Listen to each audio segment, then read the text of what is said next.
Dr. Bhupesh Datt Sharma graduated. Dr. Bhupesh Datt Sharma has been graduated and post-graduated from Dr. B.R. Ambedkar University, Agra in 2002 and 5. He qualified both for CSIR and GATE twice in between 2008 to 2010. This is so nice about him. Dr. Sharma pursued his doctorate degree in 2018 from Motilal Nehru National Institute of Technology, Allahabad, on with the thesis titled A Study on Some Physiological Fluid Flow Problems. Dr. Sharma was granted Student Travel Award 2017 from Siam, USA, and also international travel support from DST, that is from our Government of India. Dr. Sharma has published 5 research papers in peer-reviewed journals so far and has attended numerous conferences and workshops. He had been a member of organizing committee of sensitization workshop on intellectual property rights organized by IPSL MNNIT Allahabad under TEQIP2 and International Symposium on Modeling of Nanofluids Flows held on December 2018 at DIT, Andhra Pradesh University. During his pre-PhD teaching experience at Noida Institute of Engineering and Technology, he was awarded Best Faculty Award in the Department of Mathematics. So that is so nice of you, Dr. Sharma. Now I request you to please deliver your talk on your topic. And I expect that many members, faculty members of our department will be benefited from this talk because so many experts are there in our department. They are doing research in fluid dynamics. Yeah, So thank you. thank you, Dr. Sharma. Yeah, Please. thank you very much for this kind Start. introduction, and I hope so that I may be able to deliver some kind of thoughts so that they will be benefited. Yeah, thank you very much. So now I'm starting my talk, and let me share my screen.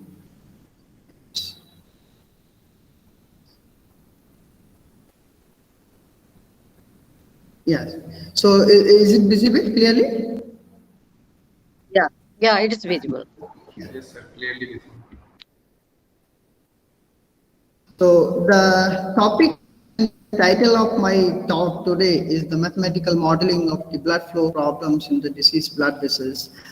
As that it was the one of my research topic, I have done little of work, not little of work to model the blood flow problems in the arteries and blood vessels. Basically, I have done my work in the microcirculation, that is the small diameter arteries. Okay, so where I assume the blood as a non-Newtonian in different category. Okay.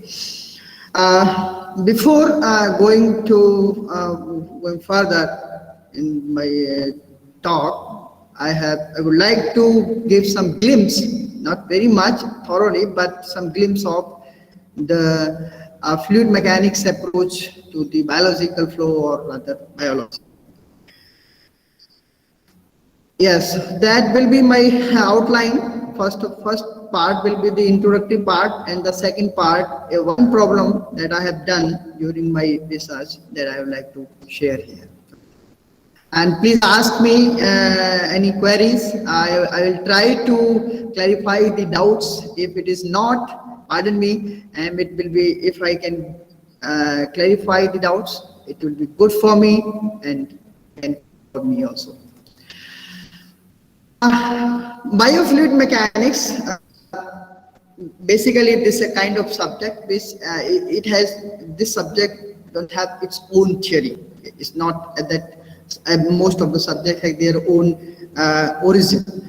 So that means if we are applying the fluid mechanics aspect to the biological flow and combine the mathematics and fluid mechanics and that all fluid flow parameter, that becomes a biofluid mechanics. You can say it's a branch of fluid mechanics, but by application through the biological flow.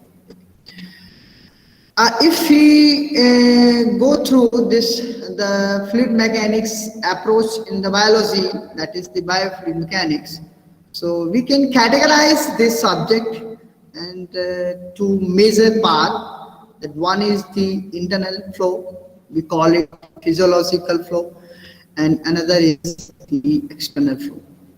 Physiological flow, that is the very famous, one of the highly talkable area in this subject, that is the blood flow in veins and arteries. And the second one is the respiratory flow, and third one is the peristaltic flow in the interstitial flows. Okay. And similarly, the example of external flow is the flying of birds and bees and swimming, that is fishes and other microorganisms in the seas, and etc. etc. So that comes in the marine biology and other things. My concern will be depend on this blood flow in veins, arteries rather than arteries. Okay. So as the blood came into the picture, so let's talk to a little bit about the basics of the blood and its composition and its rheological parameter. Then we will discuss.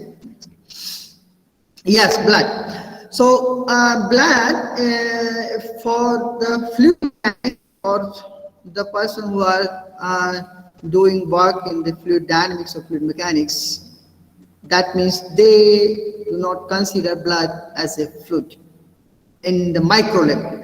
Macro level it is okay, but for the micro level it is a kind of heterogeneous solution for the mixture of the different particles, which is sustained in a liquid. That liquid is the plasma fluid.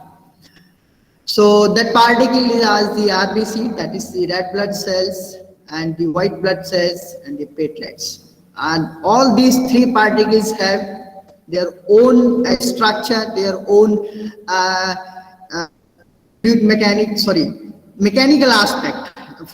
I'm talking about the solid mechanics point of view, but I'm not in that area. I'll restrict myself to mechanics aspect only. And plasma is again a fluid.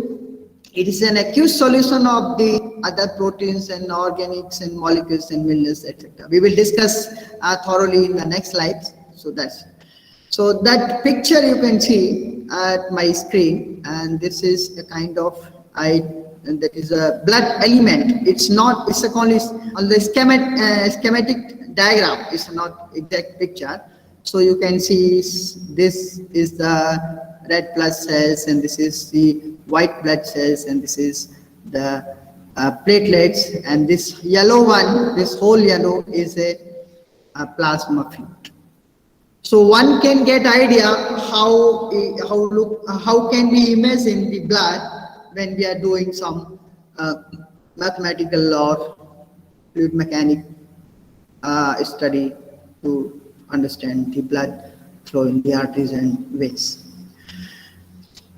Let's now talk about the rheological aspect, because mostly if we accept some blood vessels, that is the very large diameter blood vessels, most of the arteries and the blood vessels, we assume the blood as a non-Newtonian.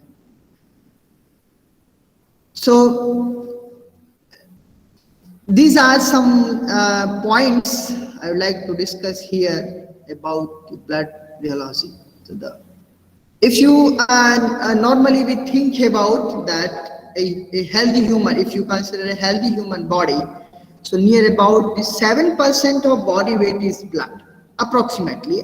It's not a very fixed number, but here and there is near about 7% of the body weight is the blood, human blood, with density of 1054 kg per meter cube. Or normal healthy human beings.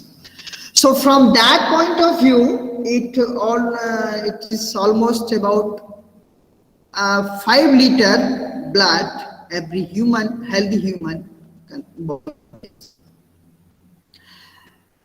The normal, that is the pH value of for the normal blood is 7.35 to 7.45. It varies. If it is less than 7.35, again it's problematic. Less, that is pH value, and is more than 7.45 is highly acidic or non-acidic.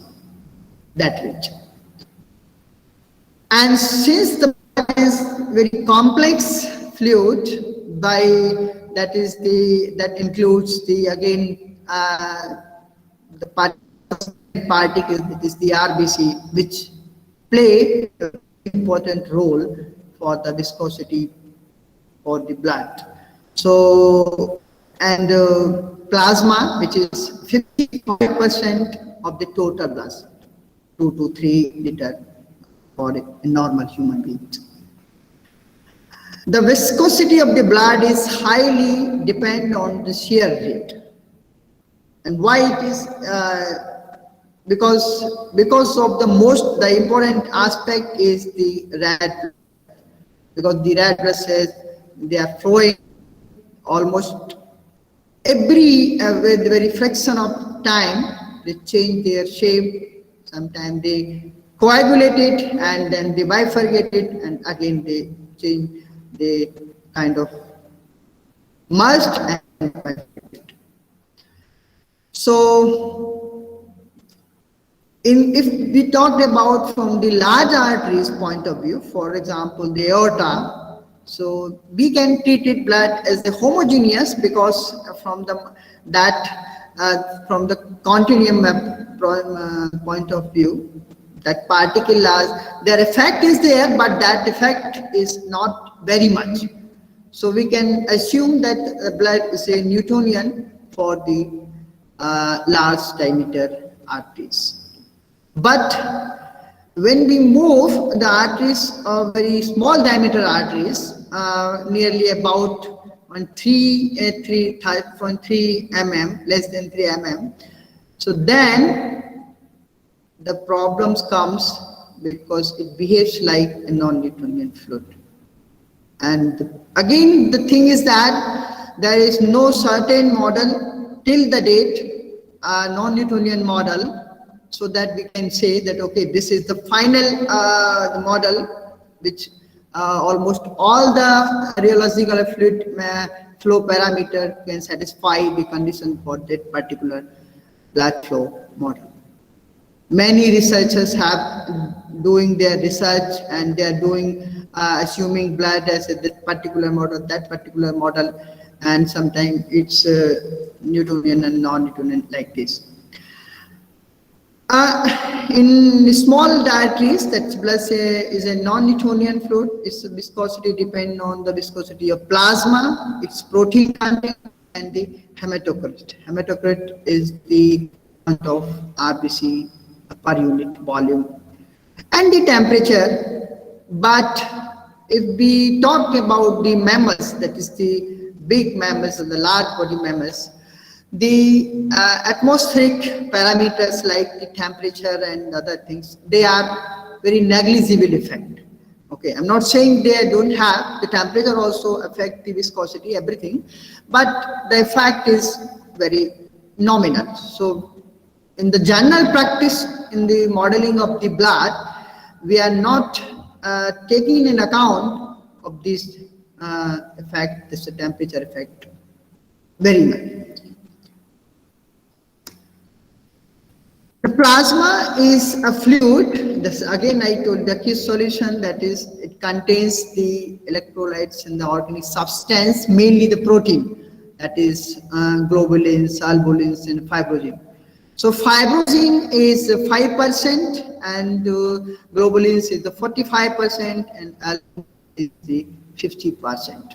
And so that part is all these three major proteins. There is 5% of the plasma, Rest 95% is the water. So that is again one reason this plasma, we assume in most of the study plasma fluid as a Newtonian fluid from little bit macro, not exactly micro from micro point of view. Okay, if we go to the nano part, then it maybe we are not assuming it's a non-Newtonian, but for the micro level or macro level, it's a Newtonian fluids. The property of these particles, that is these molecules, this all the kind of proteins, they are very high molecular weights.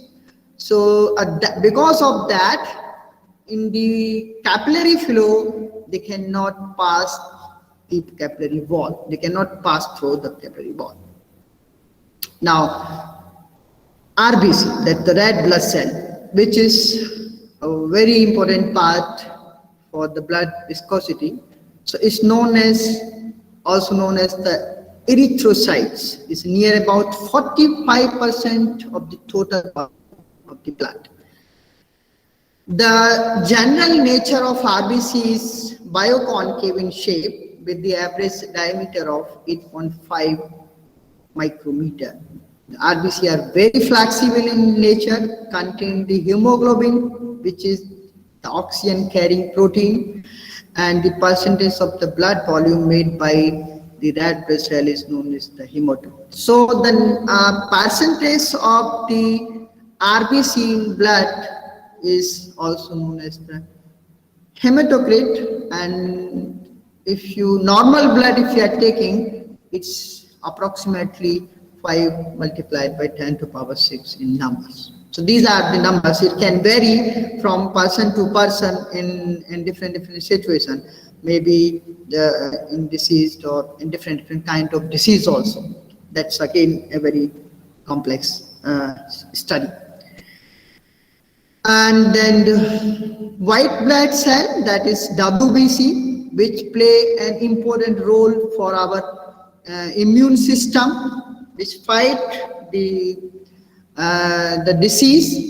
And if you compare with the red blood cells, they are very few in numbers, normally 10 to power 4 white blood cell in a normal human blood. But as far as the circulation of the blood is concerned, they are not playing a very accountable role. I will fear to say that they are playing and accept some pathological condition. Platelets, that is, we call it the thrombocytes, are in cells in the circulating the blood, in which mainly they're responsible for blood clotting. So the low level of platelets that become causing the coagulation, that we call thrombosis, and the high level causing the coagulation, and the low level is causes the bleeding. We cannot stop the bleeding if we have a very low level platelets in our blood. Okay. So this is something I try to give the glimpse of some rheological aspect of the blood and particles, how much particles this it has. Now come to the blood vessels.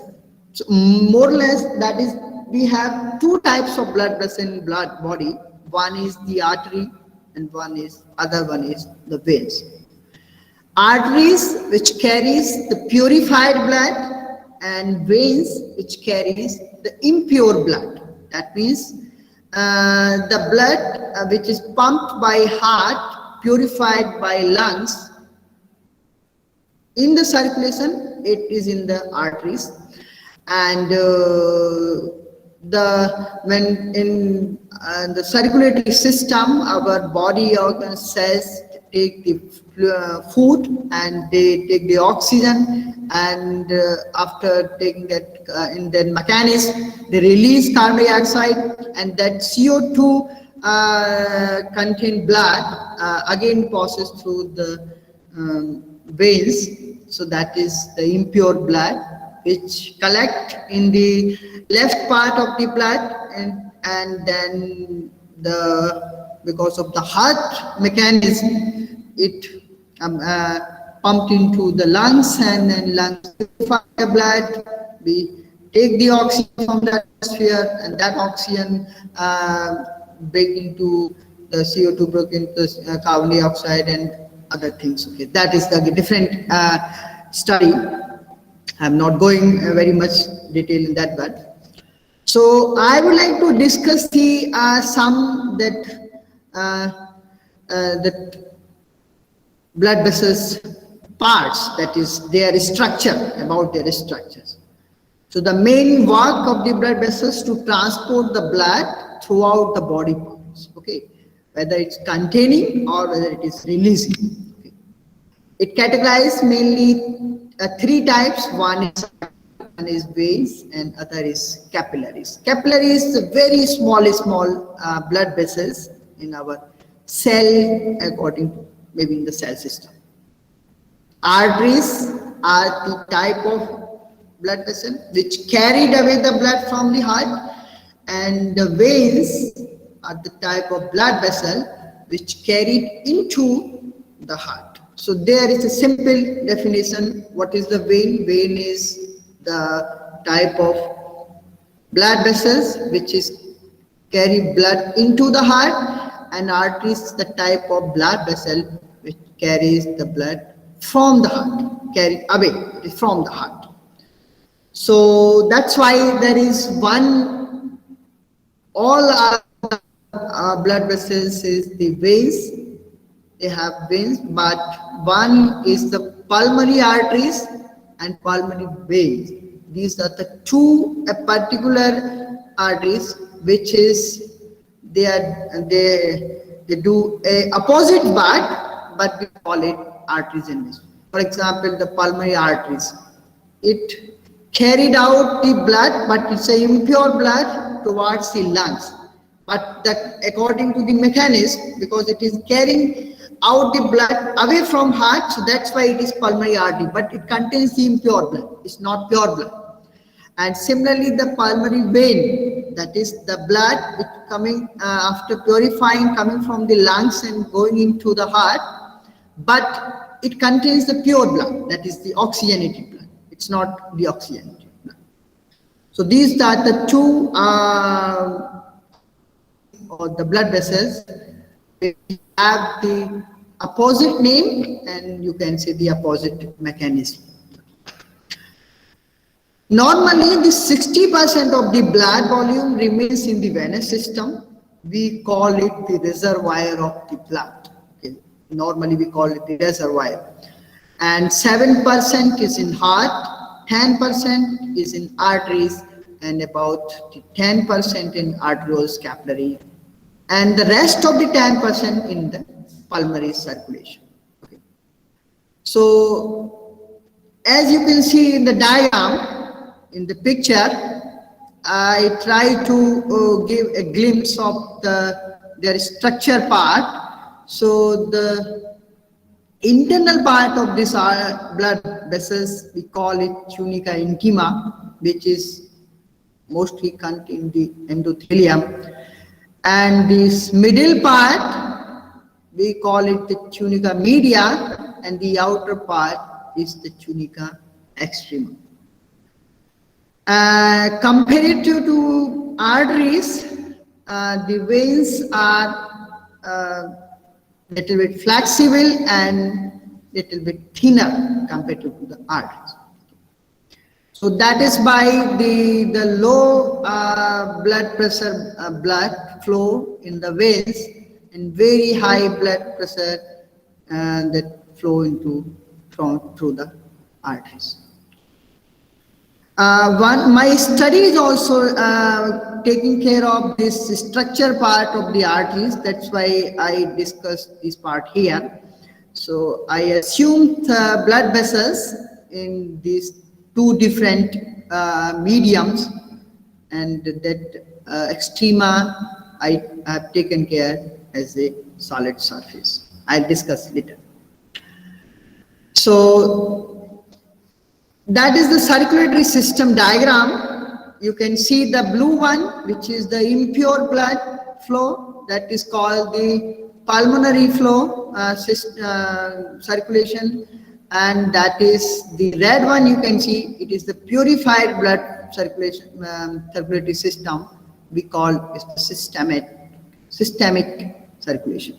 Okay, you can see by the diagram is everything in the blood coming from the body organs. Impure blood is collecting in the inferior vena cava, superior vena cava, and then collecting to the left atrium of the blood, and then flowing through the right atrium, left ventricle via pulmonary artery that I discussed earlier into the bloods, the lungs, sorry, and the lungs purify the blood, and they via pulmonary vein that I discussed too, especially. So this is pulmonary artery, but it carries the impure blood. It's a pulmonary vein, it carries the pure blood. So right now, some of the studies going on in this pulmonary vein, because they have found some problem in this this curvical structure of the pulmonary vein. So it's going on. And this is the blood came from the lungs, collected here, and then again by contraction, it pump out through this aorta, and then other part of the hepatic artery, mesenteric artery, digestive duct, and femoral artery, blah, blah, blah. And then the very small diameter artery, then capillaries, and then arterioles, and this. So this is the circulatory system, which is two type, that is the three type rather, pulmonary and systemic, and one is the spaces circulatory system, which is for heart itself. So that we are not. The circulatory system is the process which transport the nutrients and essential substance to the body organ and removing out the waste material through the blood flow. And circulatory system work like a mechanical system, which is a central pump, which is heart, and the peripheral blood vessel with arteries, veins, and capillaries, etc., etc. The systemic circulatory system, which is the oxygenated blood supplied by the aorta and other arteries and body organs except the lungs with the high pressures near about 100 mmHg. We call it the upper range of the blood pressure. The pulmonary circulatory system is the deoxygenated blood supply into the heart, and which is comparatively the low pressure, and it's near about the approximately 80 mmHg. Okay. So that's a range. That is the reason the structure of the blood vessels of arteries and veins. The veins are thinner comparative to the artery to sustain this high pressure and this to maintain this high pressure and the low pressures, because the heart is pumping the blood through the arteries, and the veins are collecting the blood from the body parts. So it requires very low pressure to flow comparative to flow from the heart. Now the disease, basically that's most of the related blood flow. The first one is atherosclerosis. It's a common disease in which the arteries become narrow because of the accumulated plaque, because of the high level cholesterol in the bloodstream, okay, fatty substance and cellular waste products. Stenosis is formed with the localized plaque inside the blood vessels wall. Thrombosis is the type of blood clot which occur in the arterial and the venous system by the clustering of blood substance like cellulose, platelets, or fibrogen, etc., etc. Compression is accidental. Mostly it is because of some external accident That is the external pressure force we are imposing on the arteries. The artery is going to compressed. And vasospasm is it can be neurally, maybe a neurological disorder, or maybe can be found on in the very low temperature area, exposure to the cold mostly. That is called vasoconstriction. Might be mostly related to this vasoconstriction. Aneurysm is occur in the mostly abnormal the aorta in the arteries wall. This leads the result of weakness blood vessels commonly found in the abdomen or the brain. It's called aneurysm.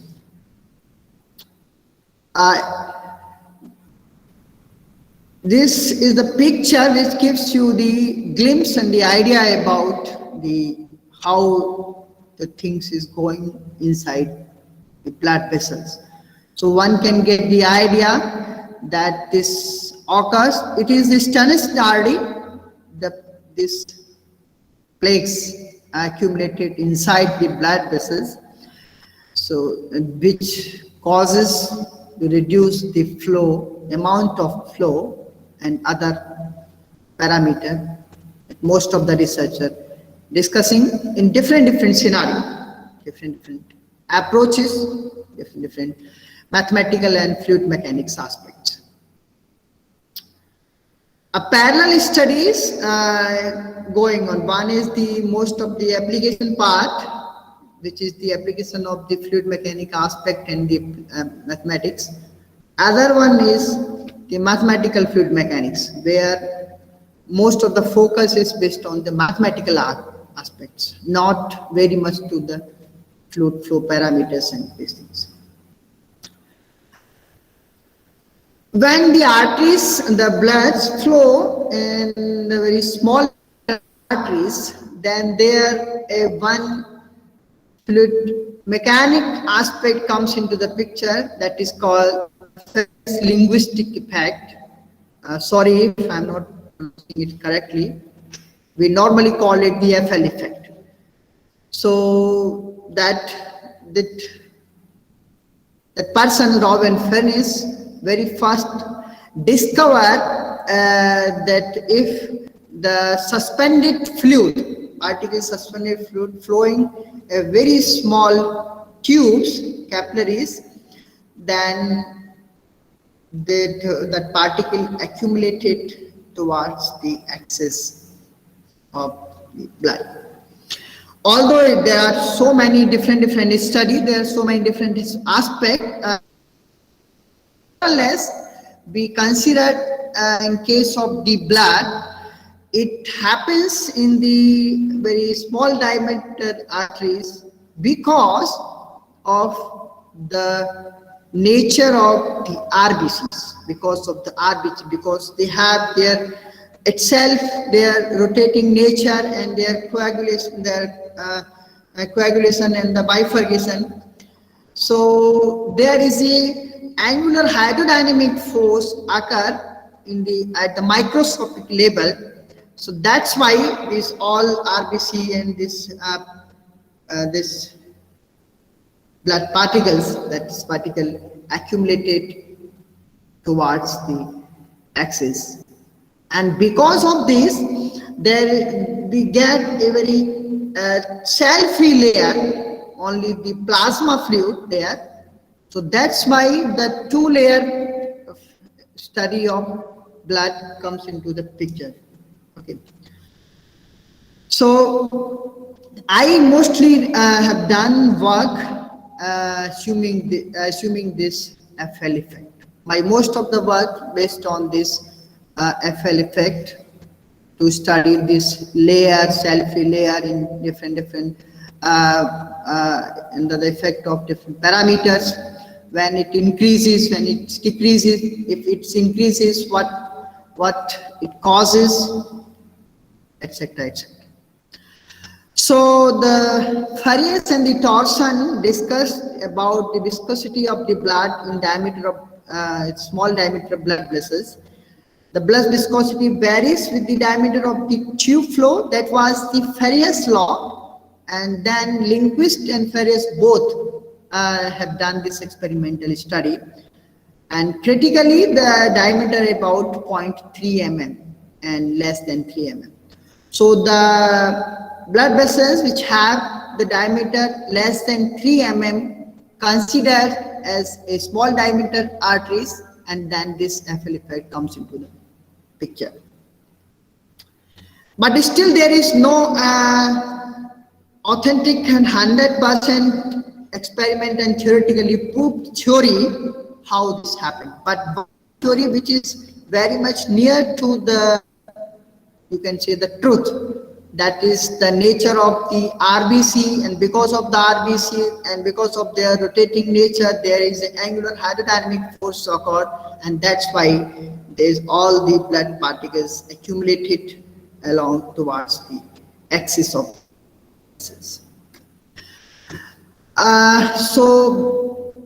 Now I would like to discuss some of the fluid model which I used in my study. One is Caisson fluid model, and another is the Jeffrey fluid model, which is the viscoelastic model, and this is the viscoplastic, that is the non-Newtonian model. So that given by the square root tau, tau is the total shear stress, which is equals to the square root tau y plus the square root mu gamma dot. So gamma dot is the shear rate and tau y is the yield stress. It assumed when the blood flowing through a small diameter arteries, it required some amount of stress to flow into the arteries and vessels. So which shows that's why this yield stress also play an important role. In my study I have discussed for different amounts. Again, this tau y and this mu, again they have this mu again expressed in the form of the hematocrit and the fluid fraction, that I'm not going that much detail. I assume is a modified version of the Caisson fluid. And similarly, the viscoelastic form of the fluid, that's the Jeffrey model that I consider. This is tau plus tau dot multiplied by lambda 1, this mu gamma dot, and sorry, this is mu 1 and mu 2, and lambda 2 gamma double dot. So the important parameter here is lambda 1 and lambda 2 is the relaxation and retardation time parameter. Mu is the viscosity difference. Governing equation, fluid mechanics now came here. That I have just gave the glimpse of the biological part. Now it's the fluid mechanics part, which is the first we have used the continuity equation, which is the mass conservation equation given by del rho by del T plus del dot rho v equals to 0.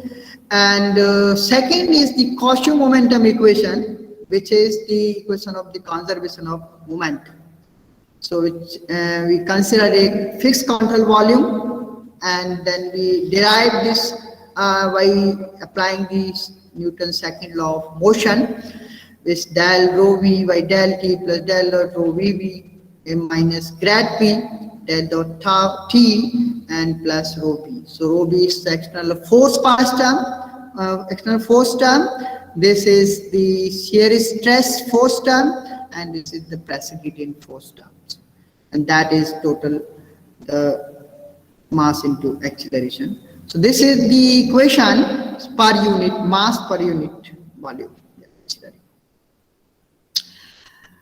This is the elaborated form of the cylindrical coordinate, because I mostly use the pipe flow. So these are three-dimensional form of the momentum equation, Cauchy momentum equation, and these are the stresses along the r direction, stress component in the r direction, theta direction, and z direction, respectively in the r plane, theta plane, and z plane.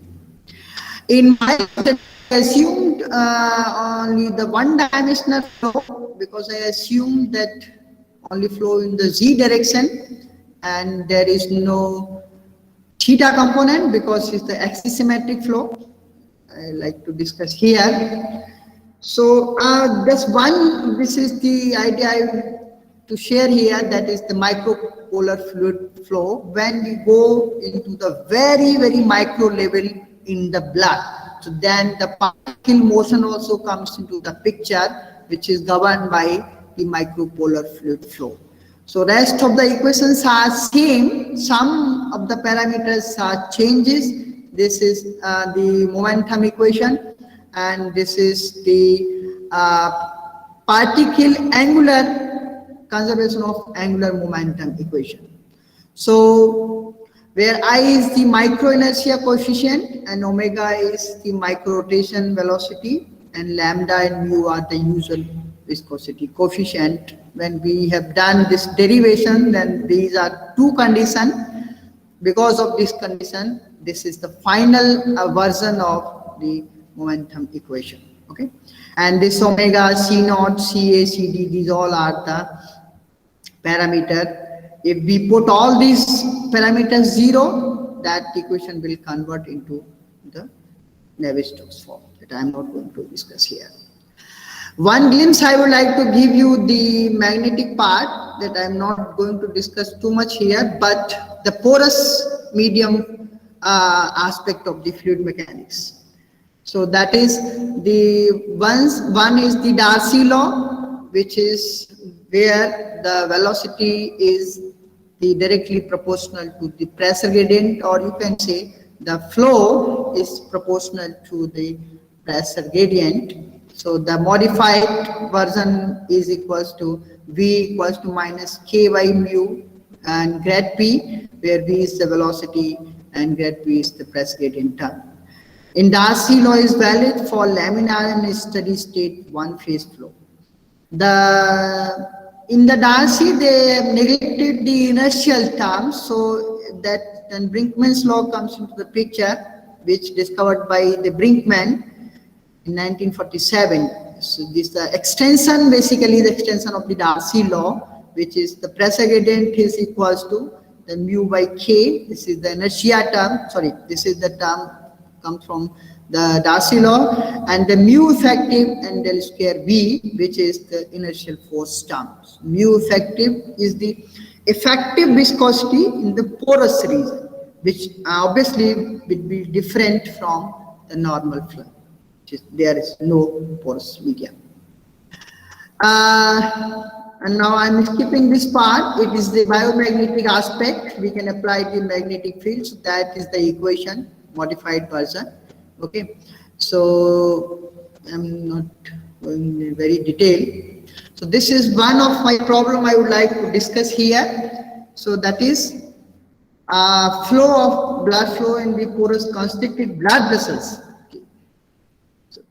These are some assumptions, that is the introductory part. You can see this is the one example of the spasm in the coronary arteries, coronary artery which supply the blood to the heart itself. So the constriction of arteries, vasoconstriction, atherosclerosis and stenosis, etc., that I have already discussed. I'm not going to in very much detail. So, and the non-Newtonian and Newtonian have I also discussed. I assume the blood, the porous region, that is the important part. Inner layer is the endothelial cell and interelastic lamina as the transition Brinkman layer, and the tunica media I consider as the Darcy layer, that is the Darcy porous medium. So this is the pictorial diagram. You can see this is the normal artery and this is the diseased arteries. So this is some literature review I have done. That is 1979. Oda discussed the power of fluid for the porous medium. Then Price gave a very overall description of the microvessels as a porous medium. Then Neal discussed the Rayleigh-Darcy convection, and important work has done by this Hill and Strogan. In 2008, they have considered the three-layer model of the porous media flow in a channel, and they considered the Newtonian flow, overlaying by the Brinkman layer and then covered by the Darcy layer. So my study basically based on this Hill and Strogan, and this one is Bodo et al. They have discussed the rheological parameter in blood vessels as well. So these are some literature, and I'm not going to discuss each and every part. I think. Do I have more time? How much time I have, Professor Atul? You can take, sir, another 5 minutes. Okay, thank you. So I would like to wrap up. You can continue. Yeah, okay, thank you very much. So we consider this is the mathematical aspect I considered. I would like to wind up in as much as possible in a short time. So constricted artery and circular cylinder, blood flow in artery in two layer, core layer is we are assuming the non-Newtonian Caisson fluid. Caisson fluid we are assuming because experimentally this gives a better understanding, approximately the better understanding of the blood flow, but it's not exact, it's again different. And peripheral layer, Newtonian fluid, which is the plasma layer. The wall of the arteries tube is the two-layer porous region that I already discussed earlier. One is Darcy layer, which is the tunica media, and one is the Brinkman layer, which is the intima layer. And these are the assumptions. Is axially symmetric. That's why the theta component is not in the picture. Laminar, fully developed, steady. So time derivative, I'm not assuming, but for the better understanding, unstudied part is more important. That's my another further study that I have done, not here. Incompressible flow, and that's not only in theta and j direction. So this is the mathematical diagram you can assume once, assuming that the artery is on the at the origin axis. You can assume so O, that's a 0 point. So from here, D is the distance where this constriction occur. L0 is the total length of this constriction, and these are the different height parameter, H1, H2, and this is H. They also can vary with patient to patient and different members to members. Okay, but I have assumed that there are fixed some relation parameter which is already studied by Strogan and Braun. This core region is the Caisson fluid region, and this peripheral region the Newtonian, which is the plasma layer, and this is the accumulated particles of the WBC and RBC, etc., etc. Okay, it's a mathematical geometry I consider, and these are different radius variation for this layer, for Newtonian layer, for the non-Newtonian layer, for the Brinkman layer, and for the Darcy layer. So this geometry of this already discussed by Thamel Selby, and which is given by RZ equal to R naught is 1 minus A1 N naught G minus D to power N minus 1. In the region this where the constriction occur, otherwise it is 1 where this constriction is not there. We assume the N is always greater than 2 for the parameter which is called the constriction parameter. So by bearing the value of N, we can check a different type of the constriction or occupancy stances. The rest of the discussion about this A1 is this the parameter, this delta is the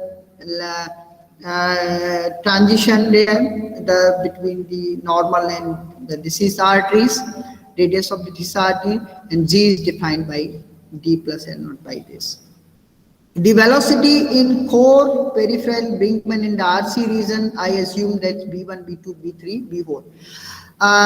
Please mind it is the Z direction velocity only. So basically B1, B2, B3, B4 is the component of VZ.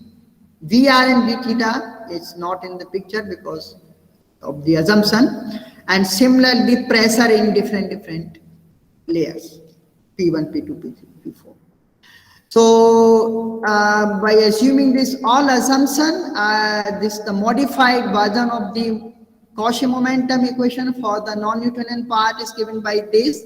It comes from the V1 by Vz equal to 0 and P1 by PR equals to 0, and this is the Z direction flow, which is only the unidirection in the Z, which is del P by del Z bar, and this is 1 by R del R tau by del R equals to 0.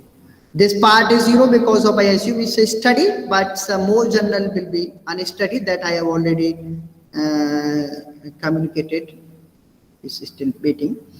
And this is the equation for the shear stress part for the non-Newtonian flow. It is tau, which is Casson flow model. For Newtonian, as usual, it is the modified version of Navier-Stokes equation, which is given by in the radial component, and the Brinkman equation is P3 by PR equals to 0 from the constant equation, and the momentum equation is P3 by PZ, so mu effective by R, d del over del R, R del V3 by del R minus mu 2 by K, V3 equals to 0. So K is the permeability constant. Here I assume the constant permeability. In my further study, I have done work by assuming the variable porosity and the permeability as well. This is the equation for the Darcy region, and again same thing. These are the parameters I assume for the non-dimensional the equation, and that is converted in the non-dimensional form, and that I'm skipping this part. So for my study, I assume the constant pressure gradient, so that all the P1 by Z, Pi by Z is the P for the, then the solution will become B1 in this, B2 will be this, B3 is this, and B4 is this, where C1, C2, C3, C4, C6, these are the arbitrary constant. So by using this boundary condition, I have find out this arbitrary constant. So one is the continuity of the normal stress on the surfaces, that's okay. And one is the continuity of the stress at x r equals to 0, and the continuity of the Newtonian and non-Newtonian interface. And this is the continuity of the stress, which is the Okaya-Tapia condition for the Brinkman and Newtonian surface, and this is the continuity of the stress jump condition for the Brinkman and Darcy region, which is the this Whittaker something, I forget the name, that given by that particular one. So where beta is the stress parameter and phi is the porosity. I assume here is the constant porosity, but studies are for different variable porosity. So, and this is the Weaver-Joseph condition, for Brinkman and Darcy interface, which is given by Weavers and Joseph. Practically, they have proved this, given by this. So, apply this boundary condition. I got this all C1 and C2 by using the Mathematica. The values are too large that I cannot keep here. So, that will become the system of equation. I solved the system of equation by Mathematica, and then have done this study. So this is the variation of the V1, that is the core region velocity of the fluid for the different permeability parameters for K1, K1, 3, 5, 7, and this is V1 outside the constriction region for the different parameter for permeability. And that is the variation of the V1 for the theta. Theta is the non-dimensional form, the yield stress for the constant value of K is the permeability parameter, N is the geometric parameter for the constriction region, and H is the height for that region, and G, I assume that 15, that is the total length of that arteries is assumption. So we can see as we increase the theta that the velocity decreases towards this axis, and as we increase the radial axis, it is increasing towards the radial direction. And similarly for the different permeability parameter, I got this assumption. So when we increase the permeability, the velocity decreases V2. V2 is the velocity for the peripheral region. And this is the V2 inside the constriction region for the and permeability different parameter, but for fixed theta, and here it is for different constriction parameters. So you can see we change the parameter, how the velocity varying for different shapes. So this is the flow rate for different values of k equals to 137. So if we increase the k, this decrease the flow, which is also one of these published research, and this you can say that z equals to 15 is kind of the throat of that constriction region and the z direction. And this is the flow study for the different h, when h is varies. If you see, I would like to go here. This is in the geometry. This is the h, the region of the Newtonian and Brinkman region, which is comes into the picture. There the endothelial layer, that is the interelastic lamina layer, which is again the elastic material.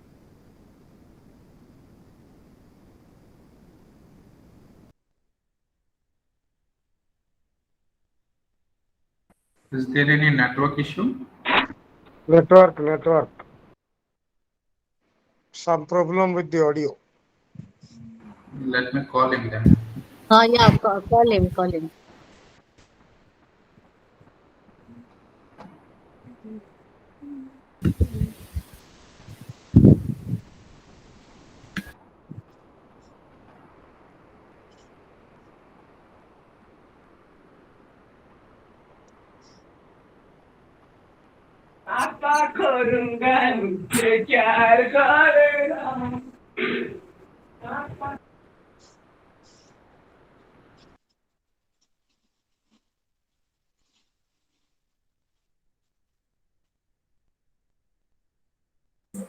Problem is that whether he will receive the call. That is the question.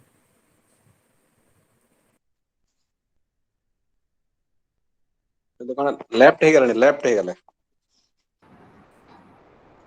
ସେ କଟି ଯାଇଥିବ line ମାନେ ଆଉ ସିଏ ବର୍ତ୍ତମାନ phone ନ ଧରିବ ବୋଲି ଜାଣିପାରିବେନି ହେଲେ ଆପଣଙ୍କର ସେଦିନ ଯେମିତି ହେଇଥିଲା Am I audible now? Sorry. yes you are audible. You are audible. I got the disturbance for that because of that internet. So that's what I've done. I go from here. I go. Please share the screen again. Yes.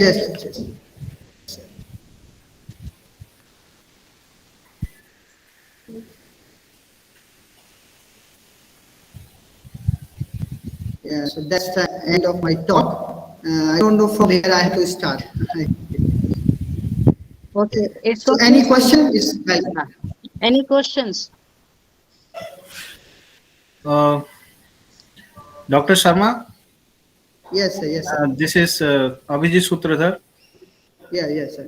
I am also working on biofluid mechanics. Yeah. Thank you. Good. Try to understand. You have only used here Casson model, not Jeffrey model, right? No, sir. Yeah. Okay. It's a viscoelastic form that I gave idea about it, but I didn't use. I use only the Casson model here, only for one of the example of my problem. So could you please go to the Jeffrey model? I think slide number 14. Yeah, let me.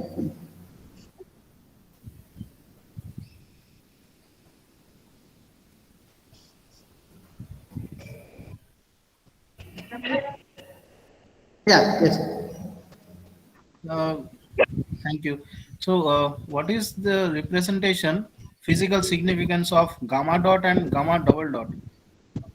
Gamma dot is, I So think, this is the gamma dot is the shear rate, and it is the against the rate of shear rate in the when the fluid in the viscoelastic form. It is the second derivative component of the shear rate when we consider the fluid as a viscoelastic.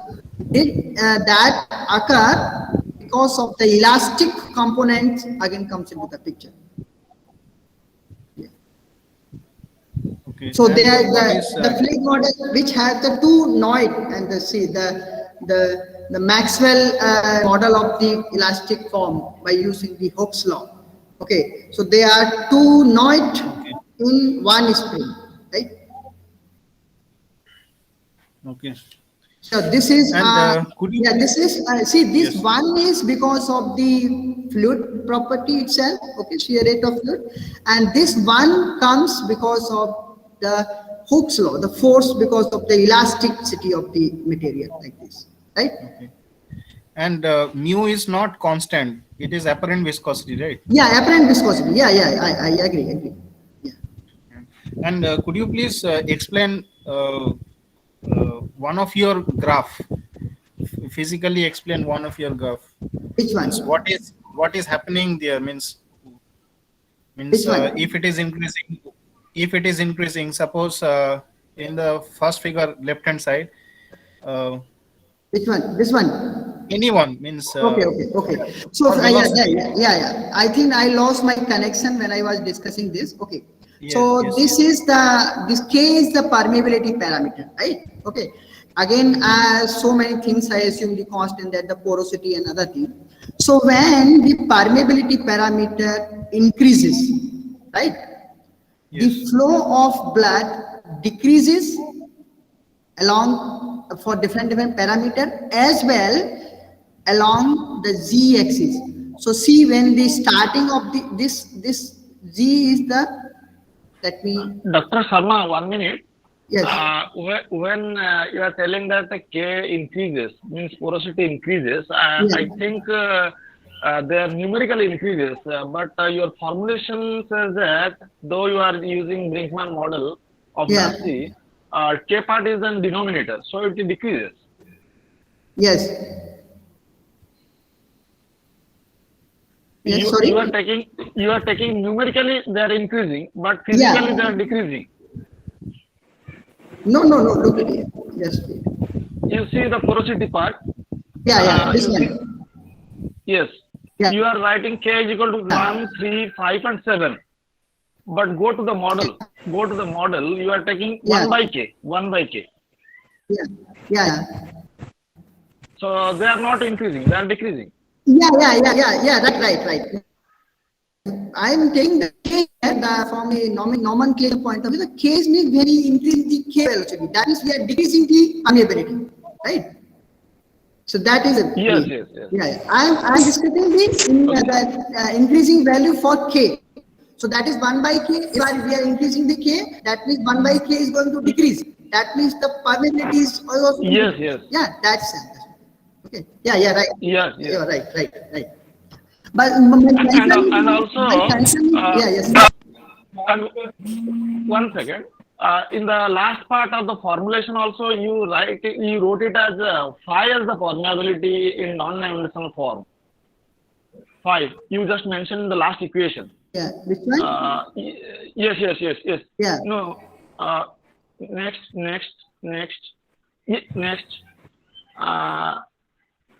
The last equation I find you wrote 1 by phi the porosity term. Yeah. 1 by phi. Yeah. I can remember which slide I forget it. Let me. I think you are talking about mentioned- just. You're talking here the boundary condition. Yes. Previous slide. Yes. Yeah. What is here you wrote phi So as the porosity. assume phi is equals to 1. That's the condition of the porosity, right? By assumption. In this stress jump condition for the Newtonian and the porous region, it may varies. The study shows that it may varies, but if you are taking one, it's okay for some kind of mediums. But if you are going in the very, very deep inside from the nano level, it can vary. You can assume No, any. my concern is you are considering phi as porosity Yeah. and K as the permeability. Permeable. Yes, exactly. Yeah. Okay. Yeah. Okay, continue. Dr. Mishra, and in the sixth boundary condition, stress term condition, what is capital D? Yeah. Which one? 6. In this equation 2.31, Yeah. what is capital D? Source of D. This one. Yes, Right? yes. 6. So capital D is actually the stress tensor in the fluid itself. I didn't discuss Stress because tensor. it is too much. Yeah. Matrix. You can see the stress tensor matrix. You can see. So I did not discuss because it is not very relevant here, because I took all the one-dimensional flow, so that comes again the same thing. That's why I did not discuss. If one taking the two-dimensional flow, then it play an important role, right? Like the shear stress. So what is the dimension of D here? Means in your study, in the present. Yeah, unidirectional. Okay. Yeah, unidirectional. So D, look it here. If you see, I assume this B is K by R naught square. So this is the non-dimensional form of Yes. again this parameter. So K bar is again the dimensional form of Okay. this permeability parameter, right? So that is because it is the unidirectional, that simply you can say it's a length parameter. But if you take the two-dimensional flow, then that will be different. Right? Okay. Am I Thank able to clear? Yes. Whether it is a drag force, Sorry? Dr. Sharma, whether it is drag force, whether it is No. drag. Yeah. No. I don't think it's a drag. If I don't. Yeah, it's not. I think it's a drag. I think it is I'm not. sure. I think it For is me- a Darcy-Forchheimer coefficient. Yeah. Whatever the expression you are writing, it is Darcy-Forchheimer coefficient. It is drag Yes. coefficient. Yes.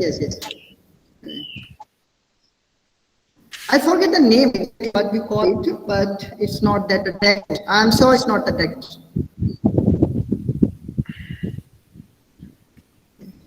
Any more questions from the audience? Yes. Actually, Dr. Sharma, hello, am I audible? Yes. Huh. Yeah, you So are. actually, in biofluid mechanics, or we can say in physiological fluid dynamics, blood is an important component. So as we know, blood is a conducting fluid. So when Sorry. in a human body, hello, Yes, sir. Tell me. am I audible? Yeah, you are audible. Yes, you are. So as we know, blood is a conducting fluid. So every human body has some magnetic effect. Hello. Yeah, you're saying conducting from the Am I clear? magnetic. Yeah, you are. I got it. If I got Yes. it. I am talking about the MHD part. I am talking about the MHD part. Okay. So because in biofluid mechanics, the import. Yeah. Yes. So Blood is a conducting fluid. yes. Hello. Yes, because of the RBC, maybe because of the hemoglobin, iron particles. So that's why when if you apply the magnetic reason, then there is it itself the conductive fluid, and the Lorentz force coming to the picture, and which exactly. that the separate study is going on, which is you can say a different branch of the biofluid mechanics, that biofluid dynamics. That is the one. The two authors, that is Vinay M. Paley and one is he's from Florida State University, and one is Yusuf Haque, if I remember correctly. These two persons have done a primary work in the laboratory by applying the magnetic field in the perpendicular direction of the flow in the capillary flow. They found out the what happens when the magnet in the blood flow. So and this so that although if this normally it is uncharged and this is not connected, applying a certain amount of magnetic, I am not sure numerically something 5 Tesla or something. That's important number. Then it behaves is a conductor. So it has a again important aspect in the flow, and because the magnetic aspect nowadays, some of the therapeutic studies and some pathological studies also going on by the field, and studies also going on time to time. Yes. Am I clear, sir? Actually, because since yes. Okay. Thank you. Okay. Then. So any Dr. more questions? Dr. Bhupesh. Yeah. Yes, sir. Look, Professor, I do belong to a different subject, so I know nothing about this fluid dynamics. But Okay, one sir. thing Okay. I'll try to solve your queries if I may. Please ask me. Okay, what I am trying to know, I'm a person in statistics. Now, how can you throw this problem into statistics? Can we have some idea? Yes, Bilkul. I would like to give this idea because right now I am also doing some work in the stochastic dynamics. Okay. So what happens if we are not assuming, see the concept of continuum coming, then the concept of fluid mechanics is. Yeah. So we are assuming that as the continuum medium, so we can apply all the derivative concept and this rate of change and blah blah like this. What if we are a very narrow micro level? If we are going to macro level, that is where the continuum approach is not working.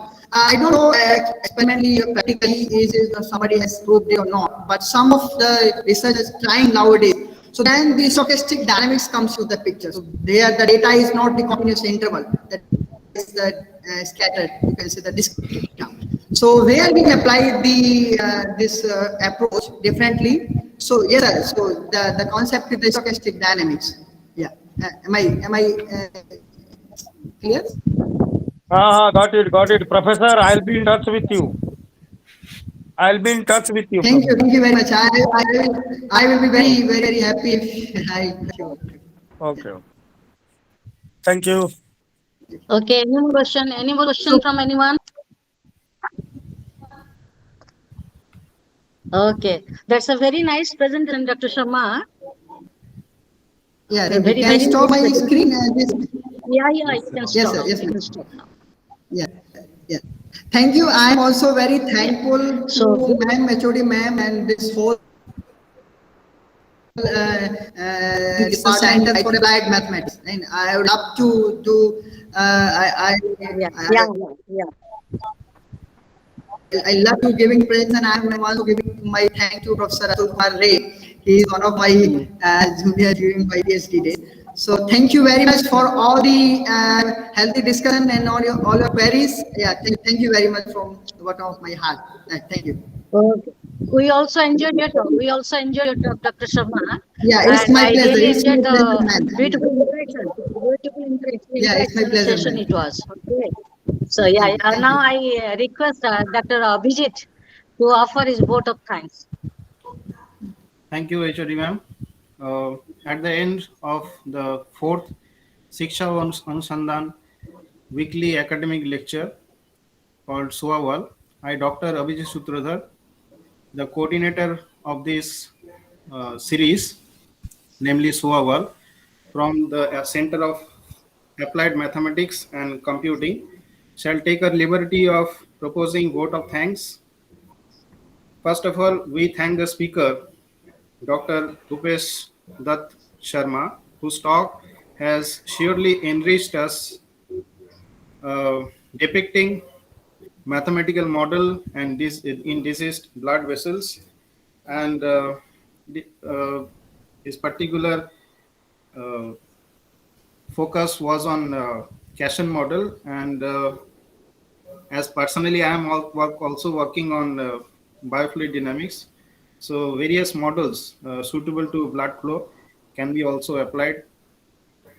So we'll be in touch with Dr. Bhupesh Dutt Sharma.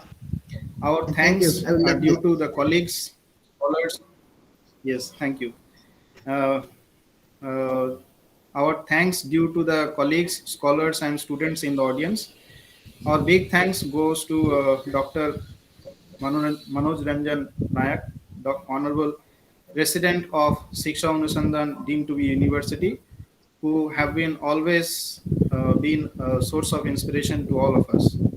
And I extend our thanks to Professor Manjula Das, our head of Center for Applied Mathematics and Computing, for necessary supports, and our colleague Dr. Atul Ray for helping us to connect with Dr. Sharma for delivering such a wonderful talk in today's SOAVAL webinar. Lastly, Yeah.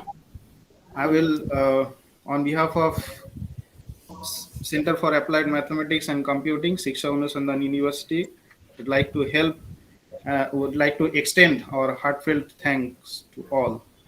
Thank you. Thank you, Dr. Sharma, once again. Yeah, And yeah, my thanks pleasure, to sir. our You're colleagues, scholars, and students for listening to this wonderful talk. Thank you. Thank you, Dr. Sharma. Thank you, Vijit, and thank you, Dr. Atul Rai. Thank you. Thank you. Yeah, yeah, sure, more welcome. Thanks. Yeah, yeah, you're welcome. So I shall officially end the video. Thank you once again. Yes. Yeah, thank you, sir. Can I leave or is, no? Yes, you can. Yes, sir, you can.